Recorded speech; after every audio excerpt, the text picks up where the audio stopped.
Mayor Chow and members of the committee.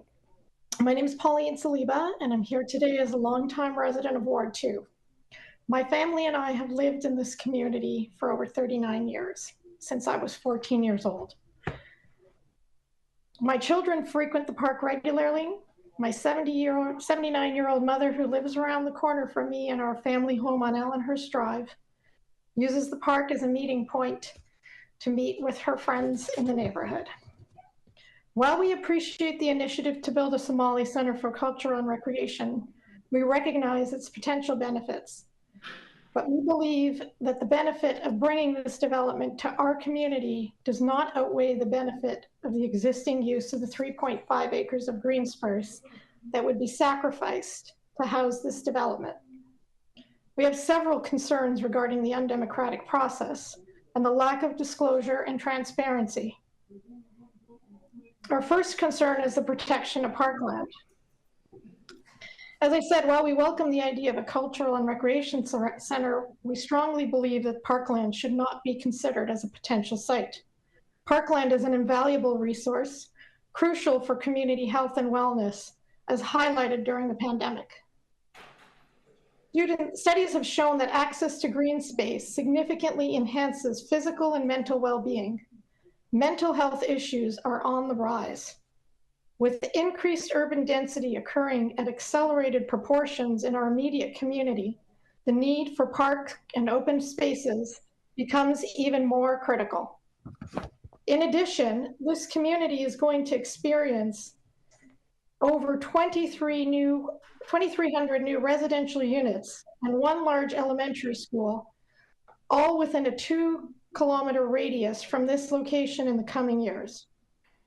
Over 1,300 of these residential units will be located almost across the street at the former Plant World site.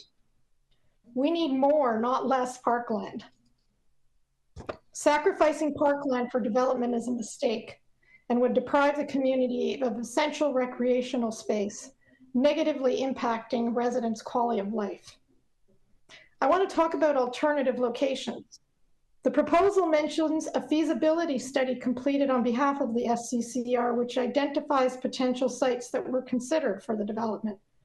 Where are these other locations? Why was Buttonwood Park selected as the recommended site? What criteria and features make this location the best choice for the proposed development? Has the SCCR done feasibility studies to identify existing buildings that could be repurposed to suit the needs of the SCCR? It would seem to me that there are other more suitable locations for the center within Toronto. For example, the Don Bosco Secondary School building seems an ideal fit and is within walking distance to a very large Somali population. Why are we compromising valuable parkland before exhausting all other possible locations? Has the committee asked this question? The safety, has this been considered? The increase in traffic that will be generated in this residential community because of the development that's already been approved and is coming down the pipeline is already a concern. Residents are going to be faced with increased traffic because of the new school that's going to be constructed at the corner of Allenhurst Drive and Mulham. The information presented at the public meetings recognize this concern, and the building has been designed to minimize and manage these concerns as best as possible. Royal York Road is only one lane in each direction. Eglinton Avenue is already bursting during peak traffic time. Adding a public center to this mix would only increase traffic and also impact the safety of the residents in this small community. Lastly, I'd like to express concerns regarding the process that's been followed here. Why was the impacted Ward 2 community deliberately excluded from this process until the 11th hour? The lack of transparency and deliberate non-disclosure regarding this recommendation has undermined the process and diminished the confidence and the judgment of this committee. Why was this information withheld from residents? Why were the 2 motions brought by Councillor Holiday requesting consultation with residents denied? What is going on here? The situation stinks, and the process is showing similarities with the Greenbelt fiasco. Don't make the same mistake here. Thank you. This Pauline. recommendation Sorry, is your first become time is residents. sorry, Pauline. It's Okay, thank you. Thank you very much, Pauline. No, any questions to the deputy? No. Sakrin Farah? Ah, you're here.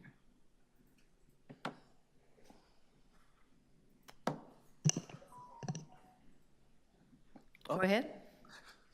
Thank you so much, members of the exec committee and community members.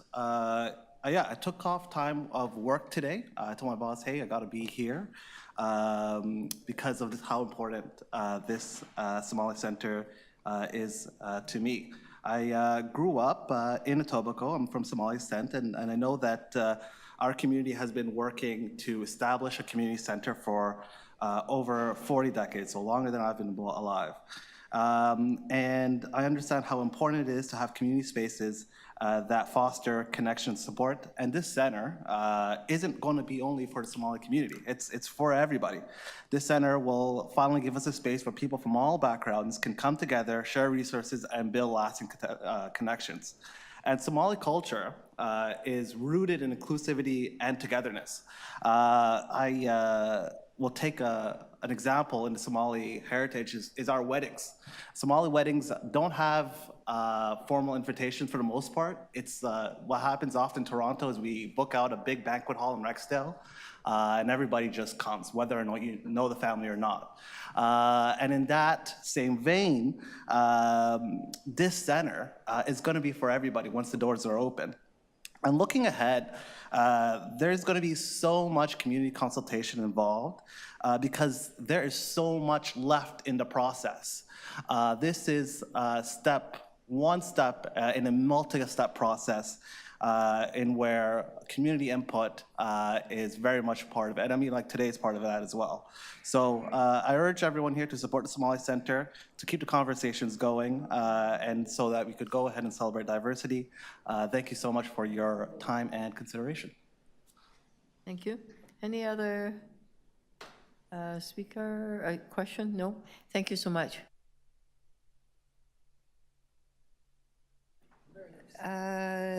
Mohammed Hassan, and then Casito. Mohammed, are you online? Is he online? Okay. Did you want to speak?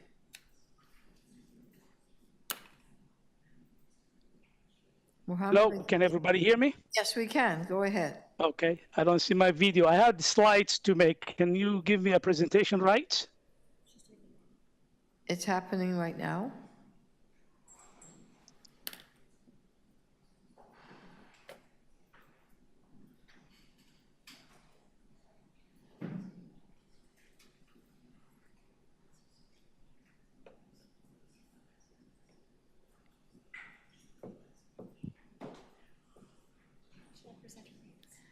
So quorum is 6 or 7? 6.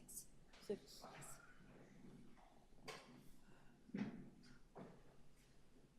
Okay. Can I present? Yeah, go ahead. Go ahead. Let me share my screen.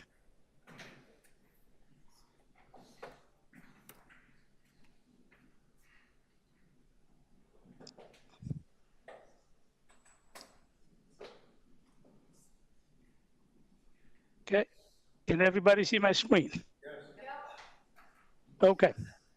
Thank you very much, Madam Mayor and Council, for giving me the opportunity.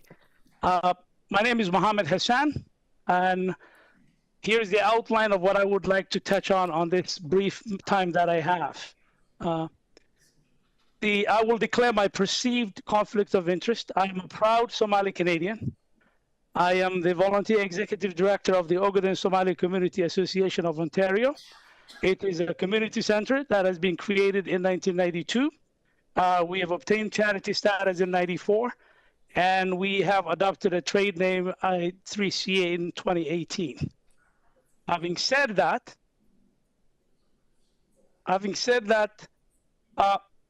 is there a need for a community hub, Somali community hub? There is no question that the Somali community that I am part of needs a community hub this hub would be a central access point where all the community's needs are addressed, from what we call courtship to childcare, from senior care and care for every age group. This community hub was needed yesterday, was needed 20, 30 years ago. It is my belief that such a hub would have played an important role in saving our generation of youth who are now victims of the violence that's plaguing our city. I want to touch on what's SCCR's role and its origins. I'm glad to hear from SCCR that they're open, there's dialogue, and some of the groups that have spoken have said this is a stinking process. Here is the origin of this group. This is a group that had no legal status on July 19, 2022, when item number 2022 MM47 was debated by council and approved. They were proposed by former mayor, John Tory, and Councilor Nunziata for the city to work with them. The problem was why all this lack of disclosure is the former mayor never declared his conflict of interest. Neither did he mention that the group's lead was one of his former staffers.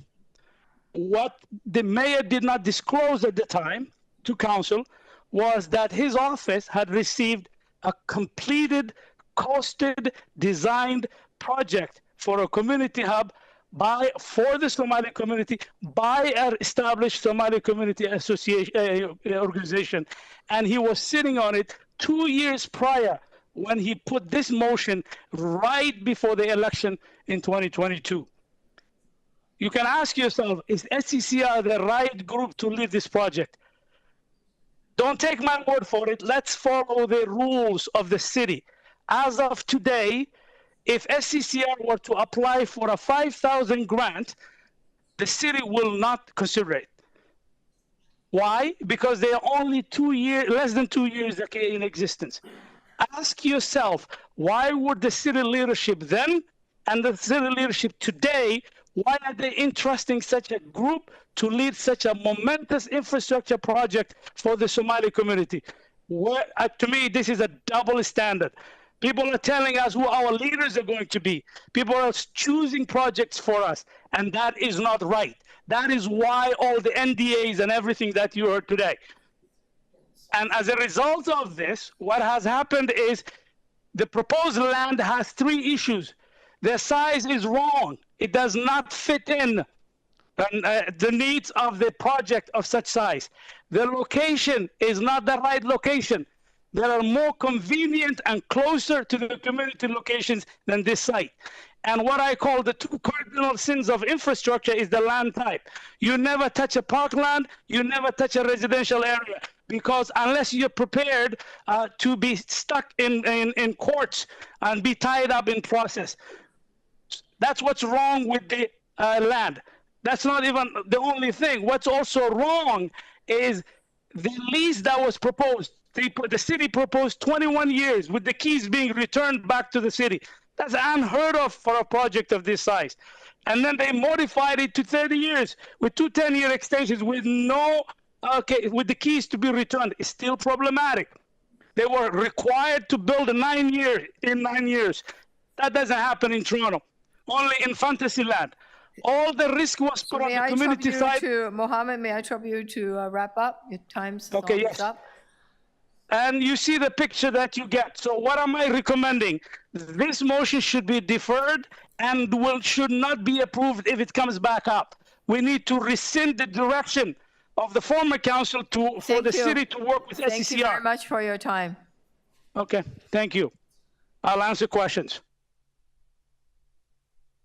Casido, I see no question. Next speaker, Casido. Musa Baimana.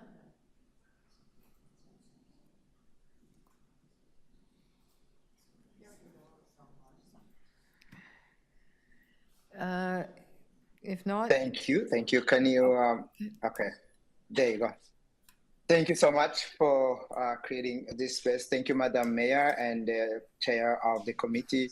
I'm actually joining you from the capital in Ottawa, but I wanted to be able to share my my voice as well on this, to lend my voice on this item. I just recently, so my name is Kizito Msema, and I'm the founder and executive director of the Rwandan Canadian Healing Center.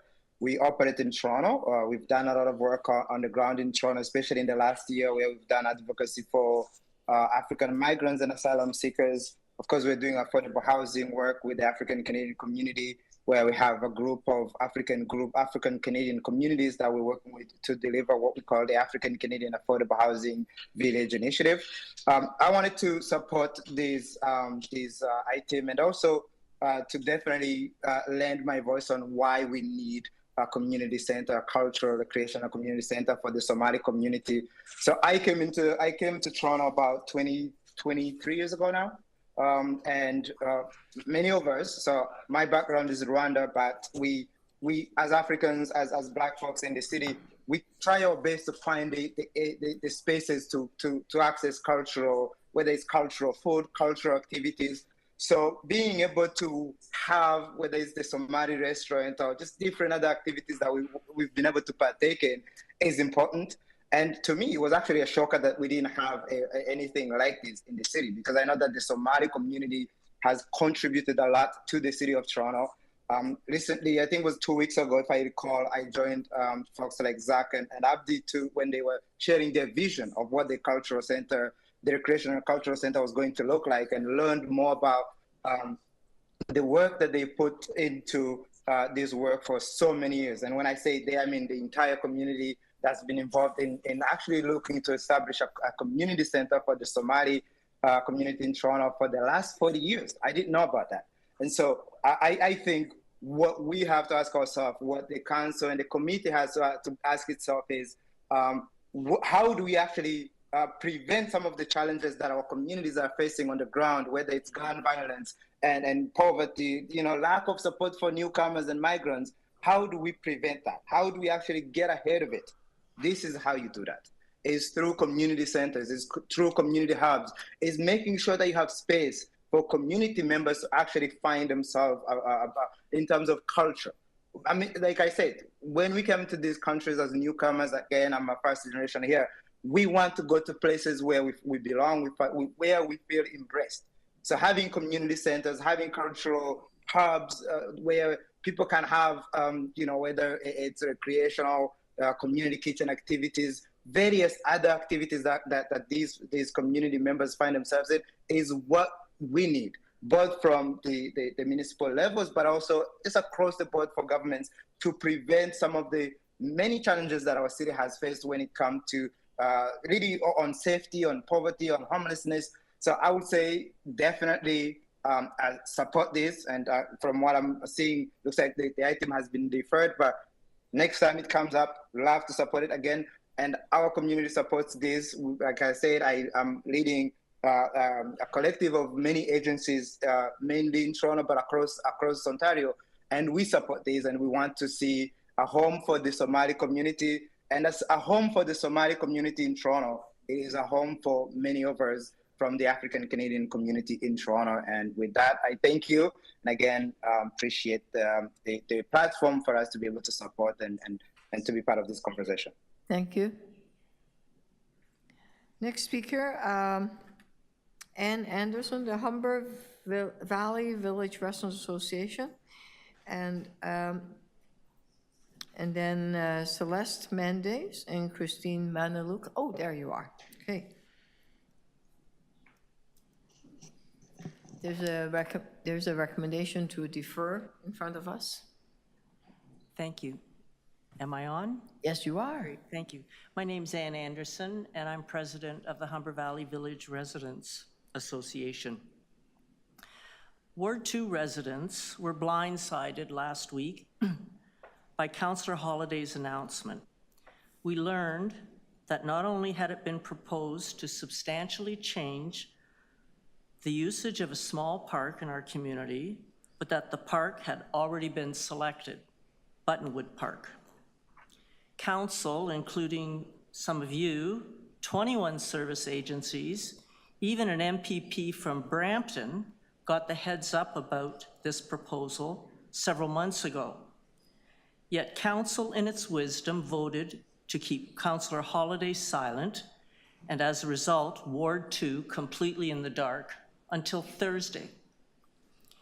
If generally speaking, the proposal to alter a public park for any group is such a great idea, why are you keeping it a secret? Why would you do that? How would residents in your ward feel if it was announced they were going to lose 3 acres of their little park? Do you think they'd want to say something? You bet they would. Let me state up front, we do not see this as a divisive or cultural issue, nor is it NIMBYism.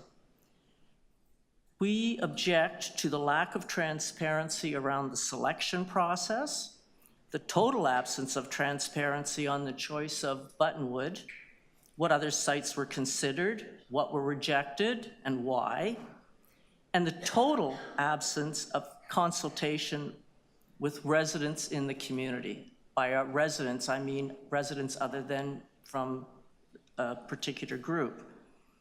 If you'd asked us in 2022, we would have told you a community center is a wonderful idea, however you want to use it.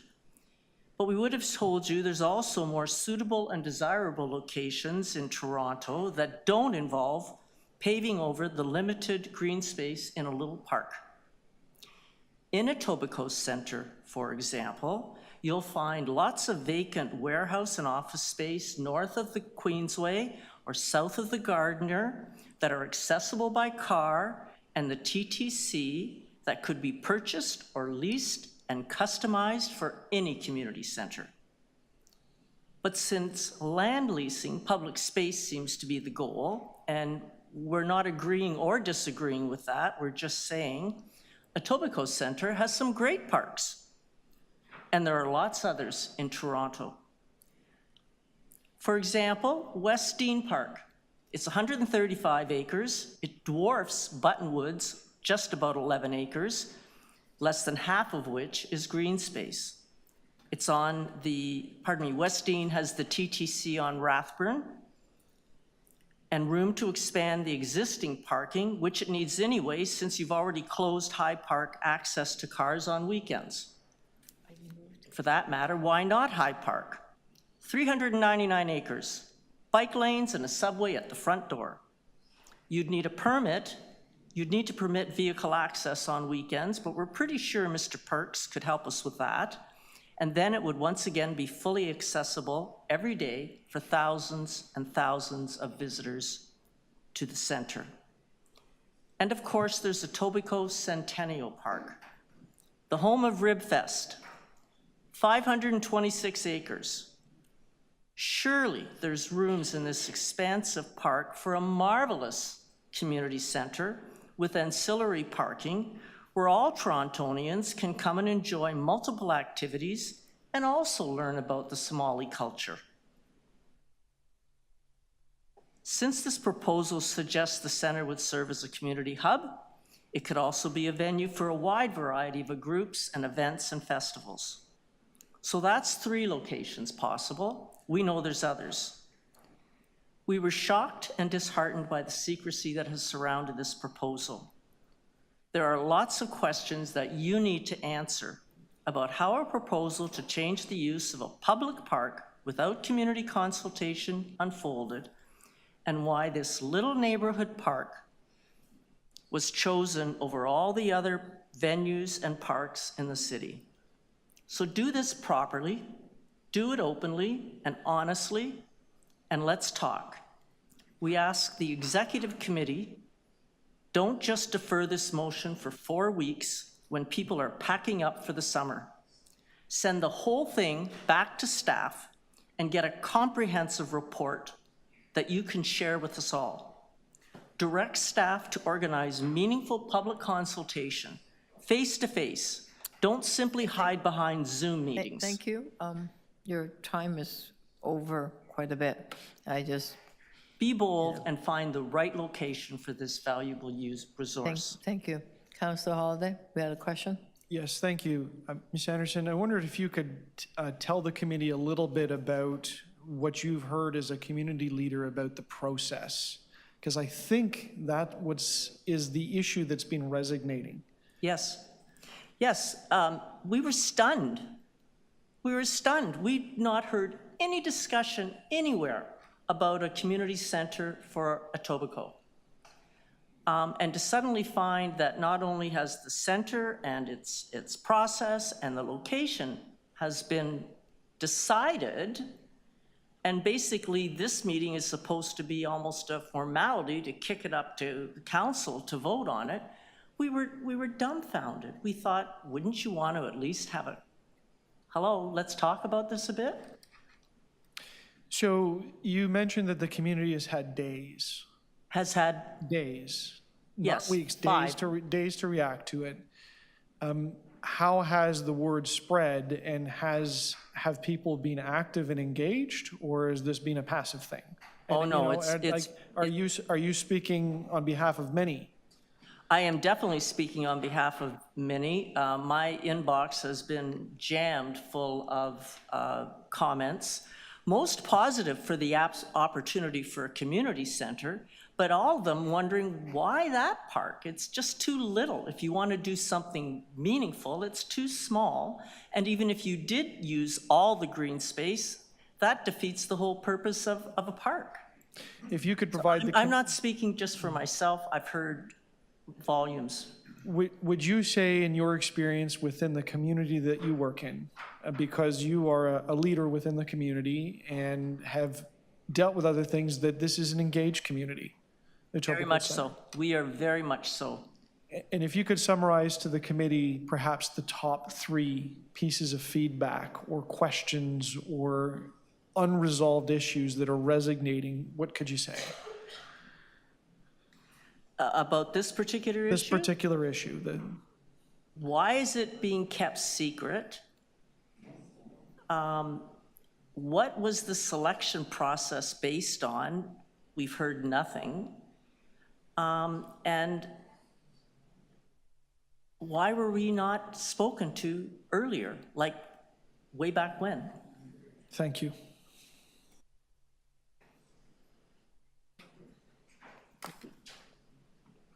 Any other questions to the deputant? Councillor Matlow. Thank you for your deputation. You're welcome.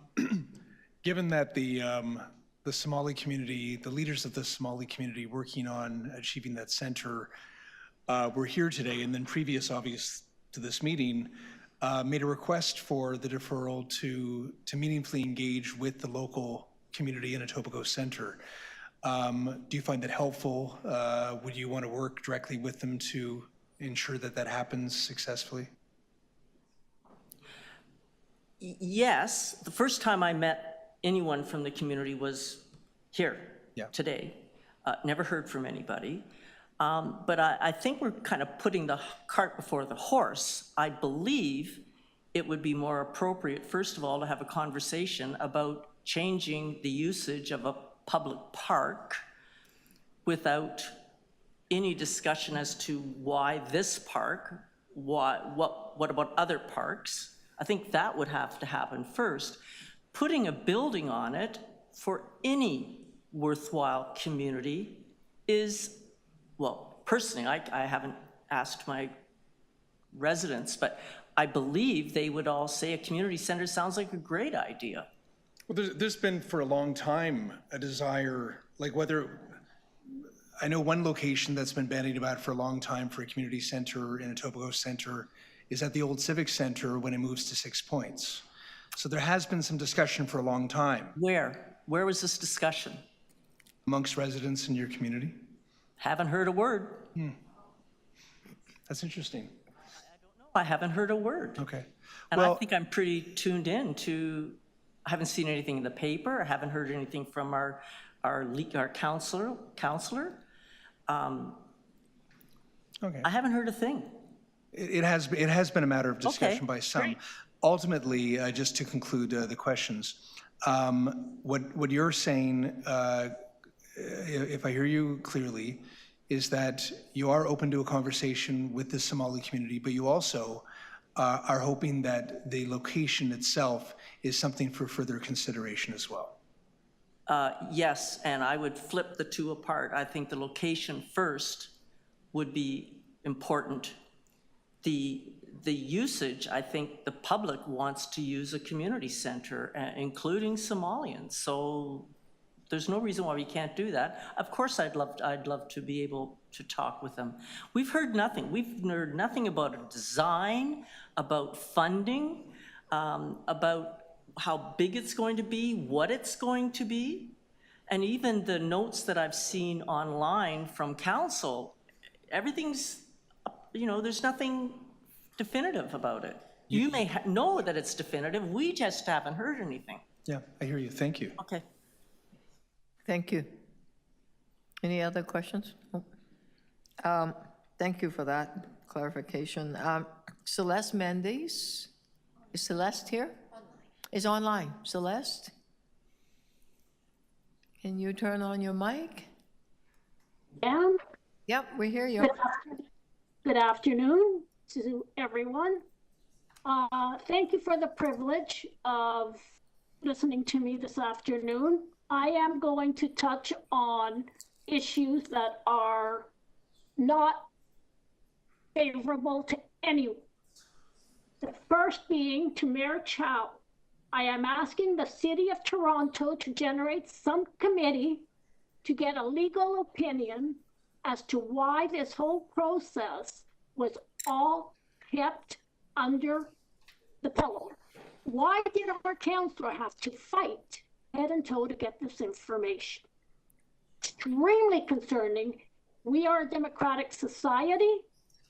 Members of council are voted in, and this secret online links have limited information on what this center is all about, how the public in general is going to be served, the size of this center, the location, the park, the seniors residence home next to this park. The committee, one thing I did see in their survey of their community is they want hoops, outdoor hoops and indoor hoops. Well, I have them in my backyard, and I'm deaf. I am legally, virtually deaf. Guess what? 1:30 in the morning, I'm yelling across my fence, leave this parkette, or I'm calling the police. So is that what we want our seniors next door to be dealing with at the tail end of their life instead of looking at green grass and trees? So whoever came up with this location and the secrecy of why this location, why not the old Sears location? Why not Bergamot Park? Why not the current Canadian Tire at Rexdale and Kipling lot? Why not the Don Bosco School? How on earth did we come to 3 acres of a little park with a Catholic elementary school in its backyard, a seniors residence on the other side, 7 new condo buildings to be built along the line come to be the location? Mayor Chow, I am asking the city to put together a committee on the legal, whether laws were broken, omitted, forgotten. I read nothing in city law that says this type of meetings, decisions are to be kept secret from the voters. That's number one. Number two, the money. So we look at a 20-year lease of this land. It's a lease. Councillors, it's not a sale of land putting it into confidentiality issues. This is a lease. So we get into the 20-year lease with the provision for 2 10-year carry renewals, taking it to 50 years. The members of the Somalian community have told us clearly that they've been looking for decades. For decades, they have had land that does not have to be paid up, parkette, back to the old Sears location, back to many locations. I lived in Rexdale for 16 years. I know the recreation centers on Albion Road. I know the indoor pools. I know the Elms pool. There are loads of spaces that would bring together the Somalian community, our community, and hopefully provide extremely positive programs to bring in the youth that we need to help. I'm all for culture, but we need to stop the violence. We need to engage the youth of that community, not bring it to Central Etobicoke where you've got seniors that are 70 and 80 and 90 years old. You've got people like me that are in the 70s. We have gotten Central Etobicoke to where it is. Now, let's get your community the best of the best. And that is not Central Etobicoke. It is not a small part yet. Why, when Humber College increased its size, when your community was diligently looking for a location, was that not considered? Why the Woodbine Center, when it expanded all the new building, never has any mention of this been had with the Christine, community? I have to wrap up. It's 5 minutes. Oh, so again, I'm asking for something hear from you. council. Okay. Thank you. Thank you so much. And the cost of this thing. Got it. Thank you. Christine Maniluk from Buttonwood Hill Residents Association. There you are. Thank you for waiting. Thank you. It's been a long day. It has. Thank you. Thank you, Madam Mayor. Thank you to the Executive Committee for hearing us today. Oh, Is your mic on? Mm-hmm. thank you. Thank you. I'll say that again. Thank you, Madam Mayor. Thank you to the Executive Committee for hearing us today. And most of all, thank you to our community. I am the chair of the Buttonwood Hill Residents Association. Our area encompasses Buttonwood Park. It's not a very large space that our association is responsible for, I guess, but it is a very strong community and a very strong neighborhood. We only got word of this about 5 or 6 days ago. The community has come together very, very strongly and are very, very passionate, and yet also very disappointed and upset that we weren't told about this at all until now. And within those 5 to 6 days, we were able to get a petition out to the community. We've got 2,600 signatures in less than 3 days. The community has gone out and tried to knock on doors, notify people, deliver flyers, attend meetings to find out what happened. How could this possibly happen here? Again, very, very upset about that.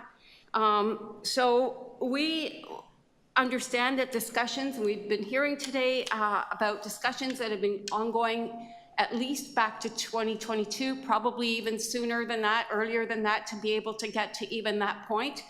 All these various expensive studies, I understand, have been done, but without speaking to our community about this, without talking to anyone, without inviting us to the table, and without letting us know.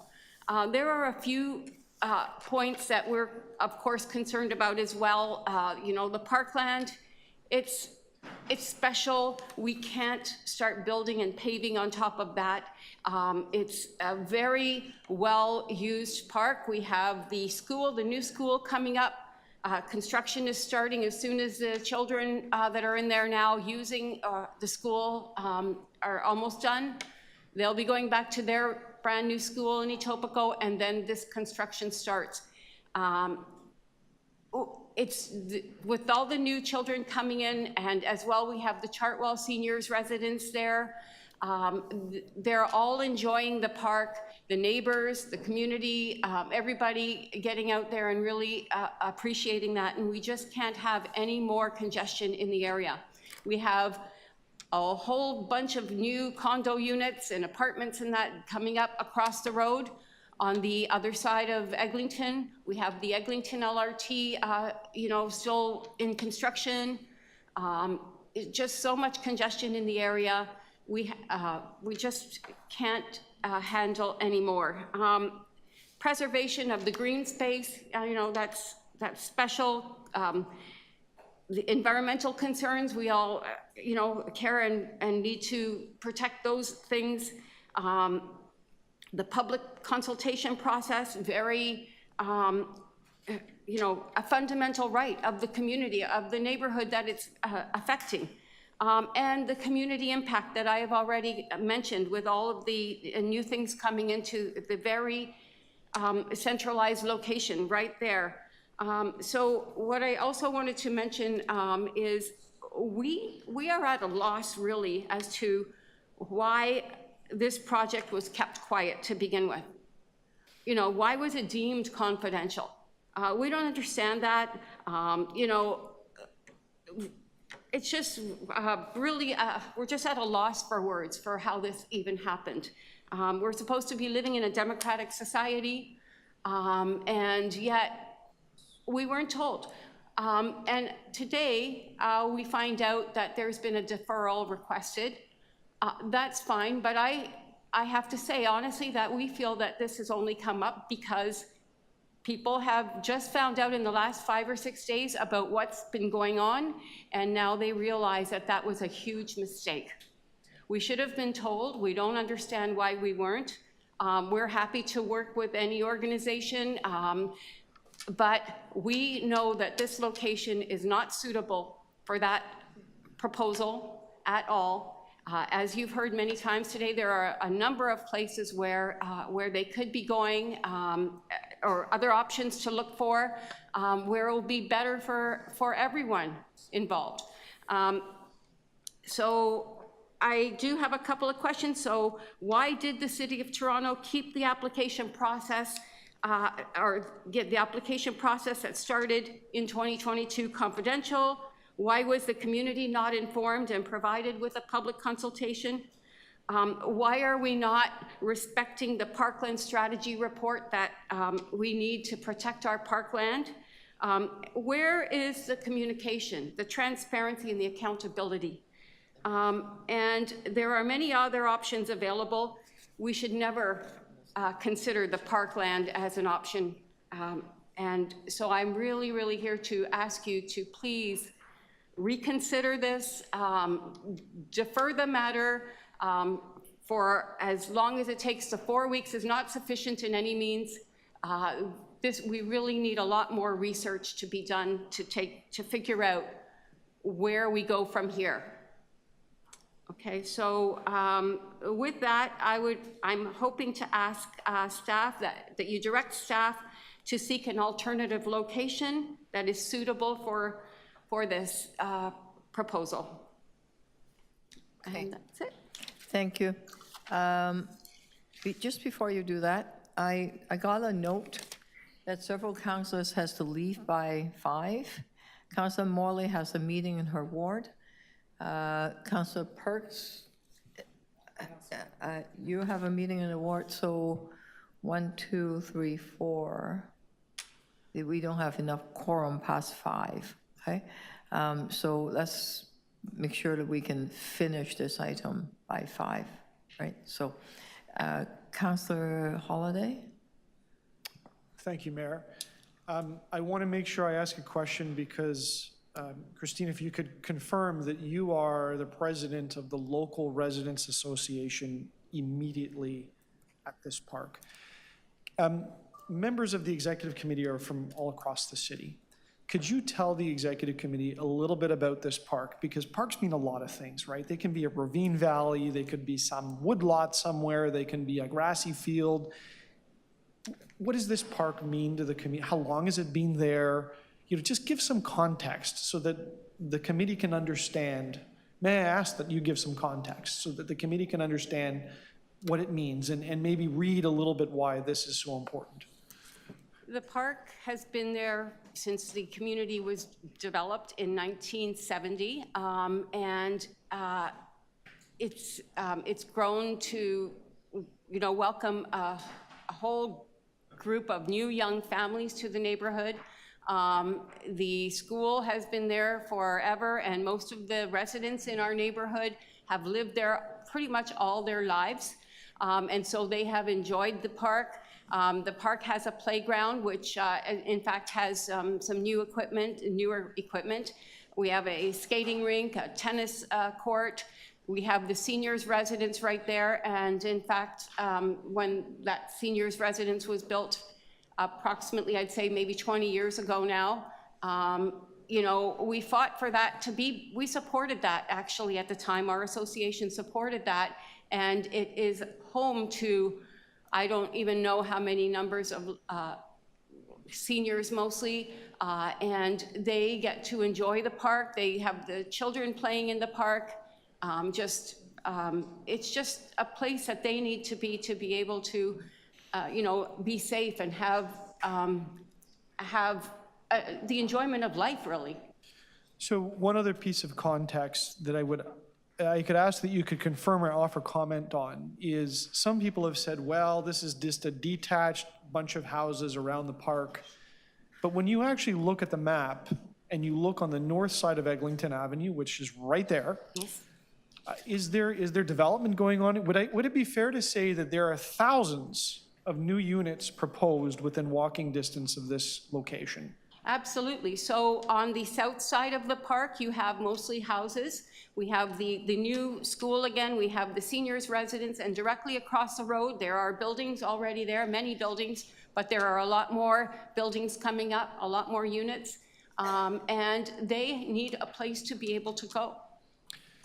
So finally, just to leave a flavor with the committee about the top 3 issues that you're hearing from people, if you can leave them because I'm sure you've handled, you know, hundreds, you know, countless interactions with people over the last few days. Can you just give them a theme about what's on people's minds? Well, first of all, they don't understand why we weren't invited to the table, why we couldn't have had a conversation about this, why we couldn't have worked together to at least know what's being proposed. Secondly, I would say we truly believe that that location is not going to be great even for the cultural center that wants to go there, because there's just too much congestion there. We have so much traffic in the area as it is. It's, you know, the difficulty of getting in there, getting out of there. Where are they going to go? Through the school lot? I mean, how are they going to get in? The Eglinton Avenue is just a disaster right now, I'm sorry to say. So, and I guess the third thing is just the love of the park that they have used for all this time. All these people and many, many generations of families have been using it since it was, you know, since they moved in there when the houses were built. And to lose that, I mean, you've got the families, the children, the grandchildren, the parents, the elderly parents that go there where they can actually have a place to enjoy, to get some fresh air. And if we didn't learn anything from COVID, where did we go during all that time? Where did we go? We went around our blocks walking, we went to our parks, we had to get out somewhere. We needed that. Thank you, Councillor. Thank you so much. Okay, thank you. I'm going to test the committee about something. I don't know, because we do have many other speakers. I'm hearing that the process did not work, and that seems to be the case. I'm hearing that the Somalian community want and need a community center. I'm hearing that people want to work together. I'm hearing that from both groups. So it looks to me that a big part of the problem is that somehow the process got messed up and the community didn't understand or know that it was happening. I guess it was before my time. It came in 2022, I guess, about finding a space. And then spaces were investigated, and I don't know the details of what went into the investigation. And then it landed, okay? I think the other issue that I hear, not necessarily today, but I've heard last time this was in front of us, was there was some timeline because the Somalian community needed to apply for some kind of funding and there was some kind of deadline. Okay, that's also what I heard previously. I'm wondering whether we could pledge to do 2 things. One, perhaps look at another location, because I don't know the details enough, okay? And number 2, pledge to be consultative on this project, and let's work together on it. Number 3 is to examine in great detail about the process that have led to here. Now, this process went through not necessarily our Parks Department or our CRAM, which is corporate real estate. It went through a different body that deals with some of the city land. Okay, so maybe there are processes in place that needs to be fine-tuned, because that body called Creatio are mostly, they do commercial transaction between different bodies, okay, with the city, which may explain why the secrecy at the beginning, but I don't know, and right now, looking at the clock, I don't want us to lose the momentum of what people are saying. I don't want people to leave the meeting without knowing precisely what happened, and I don't want to lose quorum because that may happen soon, okay? So I'm proposing that maybe there's a motion somewhere, if someone can help draft it, that would say a process that's more transparent, consultative, motion to look at a deferral of what this is in front of us, and a motion to say we would work together and preferably, you know, in spaces that is more welcome. Okay, sound good to you? Someone is drafting it. I don't know. I don't know whether that would meet with the. Feel free to speak to it. Maybe while I listen to 1 or 2 more deputants, perhaps people can come together and help draft such a thing. I'm trying to capture the spirit of what I'm hearing here, and I'm looking at nodding heads. And then I want to make sure that we actually have a package of recommendations that deal with some of the questions that are in front of us, okay? Okay, are we all right to, okay, do you want to come with some kind of recommendations, yeah? And it's a deferral anyway with some instructions, and in terms of cleaning up the process in the future, we'll do that as a separate piece. But as to this project, let us confirm there's a deferral, confirm that there will be consultation, etc. Council Holiday, maybe you can assist in some ways to, there's now conversations over there. Okay, I'm going to proceed with other speaker, or I could take a 3-minute break. No, I should just proceed. And those of you that have motions, maybe you can help type it out, print it out, and maybe that could be shared with the Somalian community and the Buttonwood Restaurant Association, Buttonwood Hill Restaurant Association, so that there's a consensus, okay? Okay, that's just a suggestion. Hopefully that would work. The next speaker, Kasum Anwar Shaki? You need a, what, draw something? Okay, Deputy Mayor?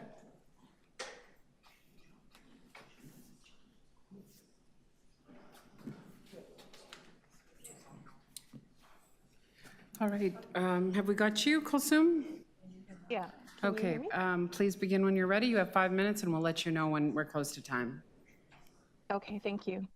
Good afternoon, everyone. My name is Kulsum Anwar, and I'm here today as a Ward 2 resident and homeowner to express support for the proposal to lease land in the Etobicoke Center for the Somali Center for Culture and Recreation. It's such a pleasure to support a new community center into my community.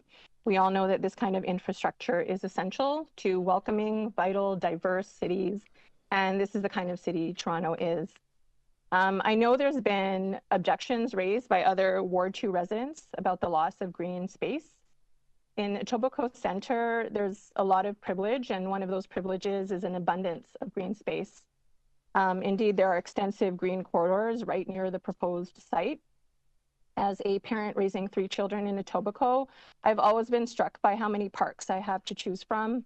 What there isn't an abundance of, however, is inclusive, pedestrian, accessible community spaces. I really don't know what's going to happen with the deferral, but I hope requests to defer it don't mean that this important project ends up drowning in the bathtub of public consultation. That would be a shame. Sometimes the automated reaction of neighborhoods with a lot of privilege is to embrace bananaism, which stands for build absolutely nothing anywhere near anything, aka banana. But that's not how Toronto has become the city it is today. And I hope that's not the direction that we set. As an educator, I know firsthand that community spaces are integral to engaging and nurturing young people in particular and keeping them safe. Etobicoke Center needs more accessible spaces for youth. The proposed location along the Eglinton Crosstown extension means that the SCCR will be contributing to the city's goal of transit-oriented intensification. The recreation component of this project will benefit everyone in the immediate neighborhood, including the Buttonwood community, including the children who attend the school, the seniors, and all those new condo residents. The cultural component acknowledges the presence and contribution of the Somali community to a part of Etobicoke where they are a significant demographic. I am sure the Somali community and other civic-minded Torontonians are watching this vote very carefully. So many ethnic communities over the years have established community spaces in Toronto that both honor and acknowledge their identities and build our shared community.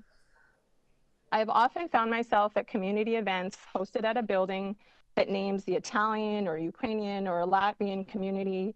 These are not my ethnic communities, but the spaces are for all of us. As has been noted earlier, 50% of the community center time is going to be available to the Etobicoke Center community. The proposal is a welcome one. It's been years in the making. People are upset about 6 days notice. Can you imagine if you've been working on something for 40 years? It represents a collective aspiration. This is inclusion. This is institution building. This is representation. It is in one of the most impactful ways possible in the built environment of our city. But this is the same city where anti-Black racism in all its overt and cloaked variations has unfortunately impacted the lived experiences of Black Toronto residents. Sometimes Black communities face hurdles and opposition, other communities do not. This community center is a message of a different ethos. I hope Council will make a progressive, inclusive, and positive decision. Thank you. Thank you so much for your time. Any question to the deputants? No, thank you. Hafsa Abdul Samad, yes.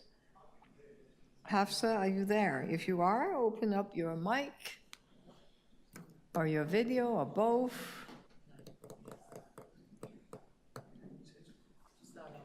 Is he online? He's not online, okay. Mark Como? He's not online either. Nadine Rabenko, are you online? He's not online. Maria Galati? Online, Maria Galati? May I trouble you to turn on your mic? Hello? Yeah, we can hear you. Hi.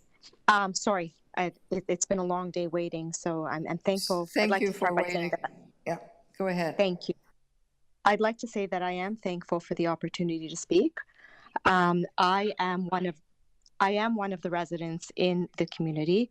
I have a family with 3 children who has lived there for over 10 years, and we've had the privilege of enjoying the park space. Our kids go to school in the neighborhood. They go to the park very frequently, and so do we, and they use the limited amount of green space for soccer, football, running around. During COVID, we use it for our daily walks. I've heard the different members talk about expert advice and the need for a community center for the Somali group. And I just want to reiterate, this is not really one versus the other. This is simply about the green space in Buttonwood Park. We enjoy having that green space there. It is limited, and there